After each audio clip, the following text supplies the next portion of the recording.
Away from that infamous date here, August 29th, we're already getting close to the month of August, and we're seeing that flare up of activity in the tropics, including as of this afternoon, Tropical Depression 10 forming just off the coast here for the center of this system of Yucatan in Mexico. And it is going to be moving off to the north, but not for a little while. Look how slowly it's moving right now, actually moving southwest right now officially. It will meander in this same general area without a lot of movement for at least the next day or so.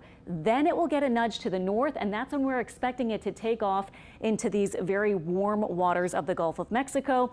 There will be some shear, there will be some dry air, but it looks like it will probably be able to overcome that and become first a tropical storm. It would get likely the name Idalia, and then possibly even by Tuesday morning, already a Category 1 hurricane.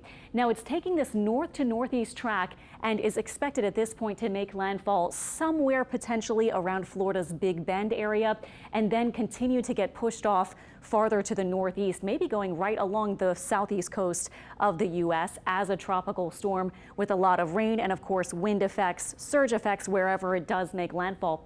But as of right now, where we are in Louisiana and Mississippi, it doesn't look like we're going to see any big major impacts from this system, if any at all, aside from maybe just south of our coast. Our coastal waters may see an increase in some winds as this passes near on Tuesday and into early Wednesday.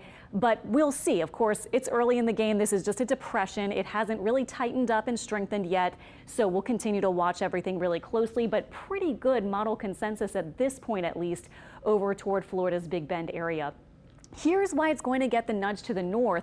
First of all, you see the track laid out here. Look at this building in. This is that ridge of high pressure off to its east that's going to start to make it move off to the north. Then later it will continue to follow around to the northeast, that area of high pressure. And then also there will be an upper trough and, incredibly at this time of year, a cold front. Now this isn't the most unusual thing, but here it is. This is by Monday afternoon, a front and that trough pushing to the south, and you can see it kind of draws the system up to the north and then directs it off to the northeast. Meanwhile, that huge high that we've been talking about retreats a bit off to the west. Here's rainfall forecast amounts, the oranges indicating, a lot of rain. Of course, this will change as we get closer to the system actually making landfall. But notice that we have blues and purples. That's 1 to maybe 2 inches of rain, not from that system, but just because of that front starting to spark some showers and storms as early as Monday and Tuesday. Those are our highest rain chances. Again, the next name looks like Idalia. So no big impacts here at this point. Just stay tuned though, stay up with the forecast in case anything changes. We'll watch everything really closely. But wow, this weekend it's the heat, and then mercifully we get some relief. It looks like Monday and Tuesday with some rain. But look at these temperatures from today. We made it to the hottest on record at Slidell, and we not only made it to that, but we just blew past the old record of 104. It hit 108 today in Slidell. New all-time record there. At the International Airport at Kenner, we tied the all-time record high of 102 for the second time this week. So now there are 3 days that will go down in the books with that high of 102, and I actually put it in the forecast for tomorrow because before the rains on Monday, we're going to heat up a lot tomorrow too. We also had a strong thunderstorm with some tree damage around the Baton Rouge area, and also some strong winds around Slidell. So parts of Slidell did get some good rain. Everything a lot quieter with just some radar clutter there.